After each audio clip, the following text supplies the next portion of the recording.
미신적 신앙의 위험성, 미신적 신앙의 위험성이라는 제목으로 하나님 말씀 전하겠습니다. 우리가 이제 지금 살고 있는 우리 시대를 잠깐 짚어보고 본문을 살펴봤으면 좋겠어요. 전 세계 우리가 동북아시아, 우리가 극동지방이라는 우리 이제 한중일 있는 이 지역에 기독교가 가장 많이 부흥된 곳이 우리나라입니다. 이렇게 한국보다 복음이 사실 중국이나 일본에 더 많이 빨리 전해졌고 선교사도 더 많았습니다. 그런데 복음의 열매가 우리나라에 더 많은 이유가 무엇이냐? 보니까 우리 민족의 종교성이 강하기 때문이다라고 이제 많이 말하는데 사실은 중국이나 일본도 종교성은 강한 편입니다. 집집마다 작은 신주단지 모시고 있고요. 또 일본에는 신이 3억 이상 된다고 하죠.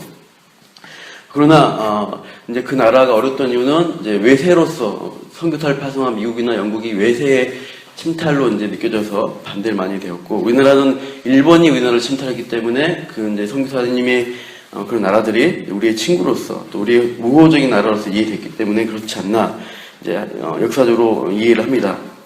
그러나 이제 하나님이 우리나라 민족을 불쌍히 여기셔서 그런 은혜를 더 주신 거라고 할 수 있어요.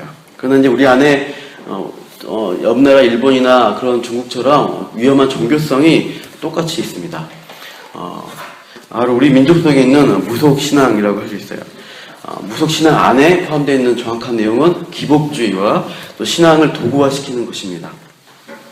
어렸을 때 제가 같이 살았던 외할머니께서 교회를 다니셨는데 제가 어느 날 보니까 달이 뜬 밤에 집 뒤편에 마당에 가셔서 달을 보고 기도하시더라고요. 이렇게 비나이다 하시면서. 그래서 정확히 무슨 기도인지 모르겠는데 하나님을 그렇게 전통적 신앙으로 표현한 건지 모르겠습니다. 신앙인데. 하여튼 우리 민족은 정화서 떠놓고 비나이다, 천지신명께 비나이다, 이런 기도를 잘합니다. 어떤 힘이 있는 신적 존재에게 정성을 보이면 내 소원이 응답될 것이다 하는 기복주의입니다. 그리고 그 신을 이용해서 도구로 써서 내 목적을 달성하고자 하는 마음이에요. 그래서 우리나라에 오면은 불교도 혹불교가 되어서 나라를 잘 먹고 잘 살게 하는 그런 종교로, 또 유교도 어떻게 됩니까? 원래는 도덕 철학인데 조상신께 빌어서 자손이 잘 되는 것, 그런 종교적인 색깔로 바꾸게 됩니다. 기독교 안에 이런 종교성이 많이 있어요. 많은 기독교인들이 예수님 믿으면서도 무덤집에 많이 간다고 해요. 통계적으로 30% 정도 이제 고객들이 교회 다니는 사람이라고 합니다. 그중 상당수는 명목상의 이름뿐인 기독교인이 아닌가 생각이 들어요. 진짜 하나님 믿는데 귀신의 도움을 받으려 할 수가 없습니다. 그러나 이 통계가 의미하는 것은 한국 기독교 안에 기복적인 요소가 많이 있다, 이것을 알려주고 있습니다. 그러나 복받기만을 바라고 어떤 주술적인 내 목적 달성을 위해서 주술적인 행위를 해서 하는 종교 행위는 우리 안에서만 있는 게 아니라 인류 역사 가운데 끊임없이 나타났던 종교예요. 저는 그 종교의 이름을 나 종교다. 따라해보세요. 나 종교. 내가 중심이 된 종교입니다. 나만 잘 되면 된다 하는 그 의미에서 나 종교입니다. 나 종교는 언제 생겼냐? 사탄이 뱀으로 우리를 유혹할 때, 아담과 하와를 넘어뜨렸을 때 시작됩니다. 하나님으로부터 독립해서 내가 어디 가요? 하나님 자리에 있는 것입니다. 그 욕망에서 시작됩니다. 하나님 종교에서 하나님을 빼면 나가 들어잖아요. 그게 나 종교입니다.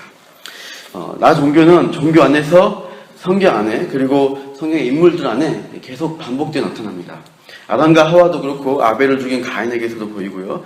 바벨탑 쌓는 사람들에게서도, 애굽의 바로, 그리고 이제 사울 왕 같은 존재에게서도 그것들이 드러납니다. 내 목적을 달성해 주기만 하면 영혼까지 사탄에 팔 수 있는 그러한 모습들이에요. 목적은 내가 하나님처럼 되면 돼요. 세계 중심이 나라는 것을 증명하고 내가 원하는 것을 이루어주면 그것이 이제 나 종교예요.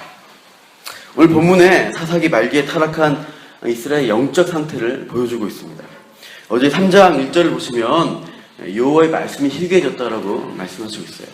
2절에 보시면 엘리 제사장의 눈이 어두워졌다 하는데, 이것은 이제 엘리 제사장이 영적 어두운 상태에 있다는 표현입니다. 그러나 다행히 하나님이 이제 다시 새로운 선지자를 부르십니다. 사무엘을 부르셔서 이스라엘의 선지자로, 하나님의 선지자로 세우고 있습니다. 3장 20절에 보시면 온 이스라엘이 사무엘이 선지자로 세우심을 입은 줄 알았다라고 하고 있습니다. 21절로 보시면 이제 어떻게 돼요? 하나님이 실로에서 사무엘에게 말씀으로 자기를 나타내신다. 이렇게 하시고 그 말씀을 사무엘이 이스라엘에게 전파하고 있습니다. 그것이 오늘 본문의 4장 1절 초반부에 나오고 있습니다. 여기 보시면 어떤 주석가는 이 4장 1절 이 부분이 3장에 그대로 이어지는 내용이기 때문에 원래 3장 끝으로 가야 되지 않냐. 실제 4장 본문은 이제 이 동그라미 있죠. 4장 1절 앞에 이 중간에 이스라엘은 나가서 이 부분부터 4장이 시작된다고 보는 주석가들이 많습니다. 그런데 어떤 이제 주석가는 이 부분이 정확하게 선지적 메시지를 보여주는 형식이다, 서원이다, 도입부다라고 표현합니다. 무엇을 의미하냐면 하나님 말씀을 전파하는 사무엘의 선지적 활동이 있습니다. 선지자적 활동을 하고 있는데 그 말씀에 부합되는 백성들의 반응이 없다는 거예요. 이후에 그 영적 어둠의 상태를 보여주고 있다. 백성들이 말씀에 불순종하는 상황을 강조하는 어떤 형식으로 이것이 이제 4장으로 떼어져서 왔다라고 말합니다. 그러니까 백성들이 사무엘의 말에 귀를 기울이지 않습니다. 그 말씀에 순종하지 않고 자기 마음대로 해요. 똑같이 속이는 여론대로. 그래서 그런 상황 가운데 있는 것을 우리에게 교훈을 주고 있는 거예요. 그래서 언제 백성들이 하나님 말씀에 귀를 기울이게 되느냐? 한참 뒤에 됩니다. 7장 3절 한번 보실까요? 뒤에 나오지만 7장 3절로 가보시면 결국 이제 전쟁에 패배하고 여호와의 궤를 잃어버린 다음에 이제 7장 3절 보시면 이렇게 됐죠. 사무엘이 다시 이제 사무엘이 이때 등장합니다. 사무엘이 이스라엘 온 족속에게 말하여 이르되 만일 너희가 전심으로 여호와께 돌아오려거든 이방 신들과 아스타롯을 너희 중에서 제거하고 너희 마음을 여호와께로 향하여 그만을 섬기라. 이렇게 그러면 블레셋 사람한테 건질 것이다 라고 말씀하고 있어요. 이때 이제 하나님 말씀이 하신 이제 사무엘을 통해 선포되면서 듣게 되고 회개하게 됩니다. 그때 승리합니다. 그러나 그 중간에 그 전에 하나님 말씀은 사무엘을 통해서 전파된 하나님 말씀을 듣지 않는 거예요. 그래서 이제 계속 하나님 언약궤를 미신적으로 사용하려고 하고 또 혼란스러운 상황들이 계속 이어집니다. 다시 4장 보시면 1절에서 11절이 오늘 본문인데 이 구성 자체가 이스라엘 패배를 강조하고 있어요. 시작도 패배이고 끝도 패배입니다. 이제 딱 중간에 보시면 이제 이 구성상 언약궤를 둘러싼 사람들의 말이 나오고 있어요. 다시 구성을 보면 4절에서 5절을 보시면 여호와의 언약궤가 등장하고 있습니다. 4절 5절에서 이렇게 실로에서 실어오고 이제 언약궤를 보고 함성을 외치고 하죠. 근데 그 언약궤 등장 전후에 사람들이 하는 말이 나옵니다. 하나님 말씀보다 사람들의 말이 나와요. 3절에 보시면 이스라엘 장로들의 말을 우리가 인용되어 있고 6절에서 9절에는 블레셋 사람들의 말이 나오고 있습니다. 그리고 이제 그 또 앞뒤로는 시작되는 1, 2절에는 이스라엘 패배가 나오고 마지막 10절에도 이스라엘 패배입니다. 가운데 여호와의 궤가 등장하고 위아래 장로들의 말, 블레셋 사람들의 말, 끝에는 시작도 패배고 끝도 패배입니다.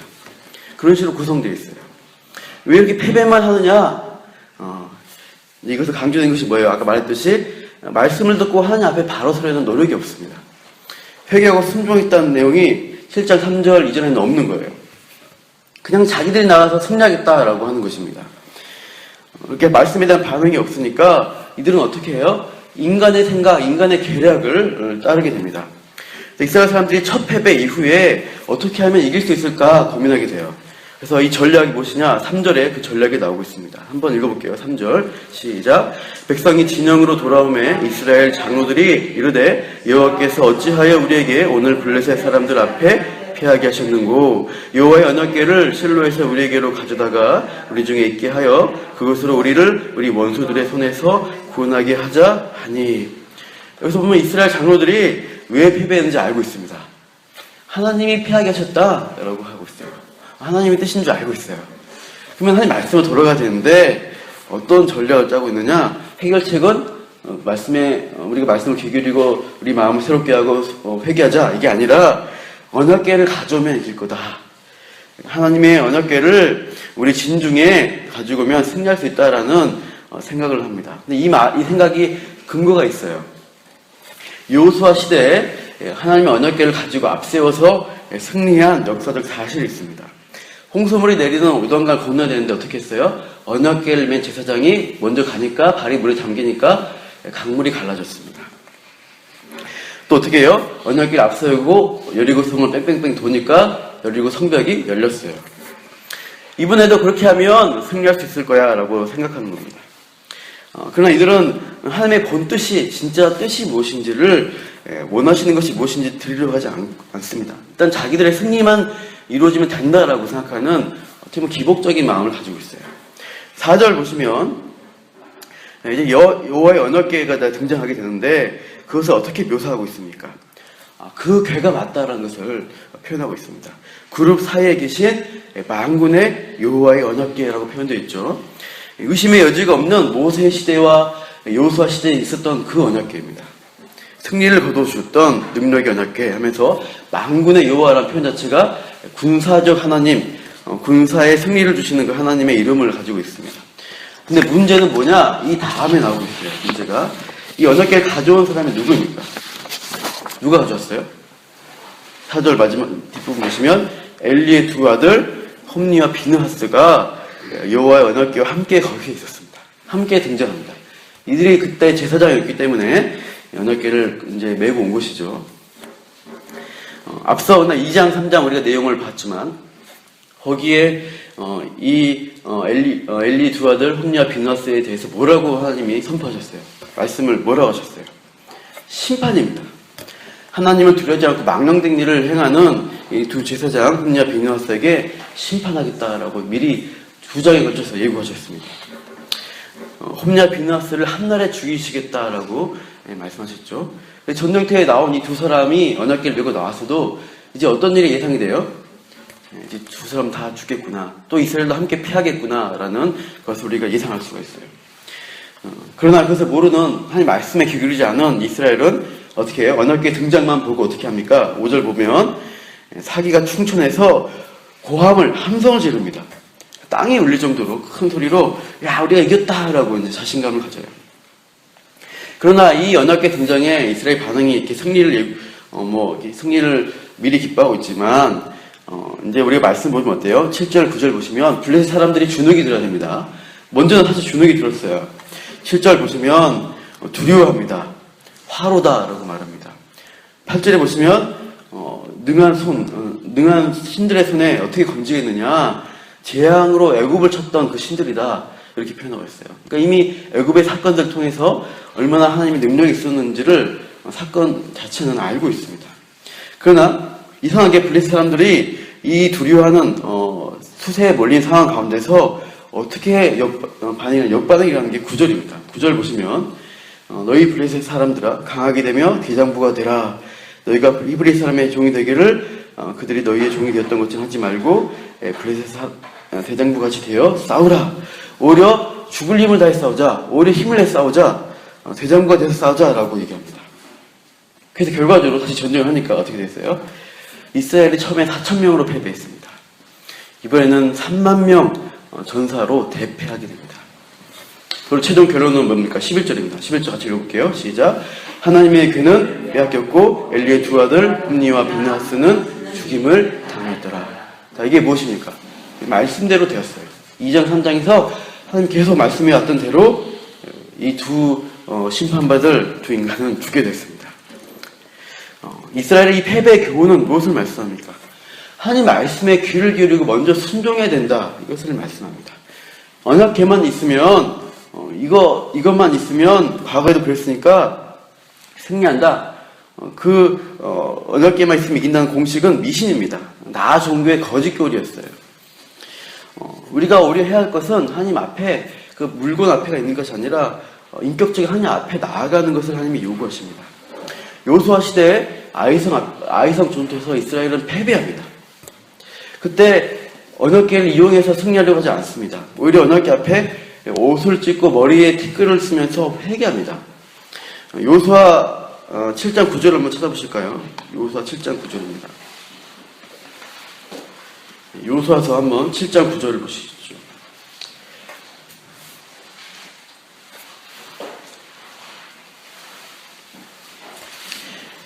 여호수아 7장 9절 같이 읽어보시죠. 여호수아 7장 9절입니다. 시작. 가나안 사람과 이 땅의 모든 사람들이 듣고 우리를 둘러싸고 우리 이름을 세상에서 끊으리니 주의 크신 이름을 위하여 어떻게 하시려 하나이까 하니. 그러니까 10절에 여호와께서 여호수아에게 이르시되 일어나라 어찌하여 이렇게 엎드렸느냐 하고 이스라엘 범죄 불순종한 것들을 말씀하시고 있습니다.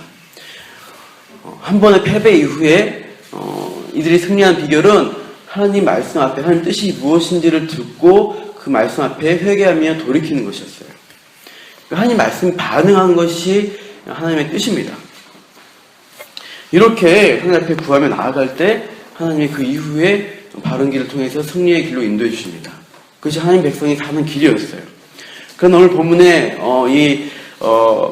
이제 사무엘 이 말씀을 듣지 않는 이 엘리 마지막 시대의 이스라엘 백성은 하나님의 언약궤를 가지고 그냥 이용만 합니다. 하나님을 이용해서 승리를 쟁취하려고 했어요. 나 정도라는 것이에요. 내가 하나님처럼 마음대로 승리할 수 있겠다고 하나님을 이용하려는 것, 그것은 잘못된 것이라는 것입니다. 우리가 오늘 하루 살아갈 때 하나님 말씀을 인격적인 말씀 앞에 나가십시오. 그리고 그 말씀을 듣고 뜻이 무엇인지를 분별하는 오늘 하루의 또 삶이 됐으면 좋겠어요. 하나님, 내가 원하는 거 마음, 내가 기도하기만 하면 들어주십시오. 말하면서 부르짖는 것보다 하나님, 나를 향한 뜻이 무엇입니까? 내가 잘못된 부분, 내가 짓고 있는 죄, 잘못된 하나님 앞에 모습이 무엇입니까? 돌이킬 것이 무엇입니까? 이렇게 구하면서 바른 자리로 찾아갈 때 하나님 우리에게 승리를 주십니다. 오늘 하루 그렇게 기도하시며 또 말씀에 순종하시며 살아가시는 저와 여러분 되기를 축원합니다. 기도하겠습니다. 하나님, 우리가 오늘 하나님 말씀 앞에 교훈을 받습니다. 하나님을 이용해서 내 목적을 달성하는 것이 얼마나 미신적이고 또 하나님 앞에 불순종한 모습인지를 돌아봅니다. 하나님, 우리 안에 먼저 죄악을 살피게 하시고 말씀에 불순종한 부분들이 무엇인지를 돌아보며 또 하나님 뜻에 순종하며 바른 자리로 찾아갈 때 하나님 우리에게 약속한 그 좋은 것들, 선한 것들을 이루어 주시고 그렇게 하나님과 오늘 동행하며 살아가도록 오늘 우리에게 말씀하시고 또 순종하는 마음 허락하여 주시옵소서. 감사하며 예수님 이름으로 기도합니다. 아멘.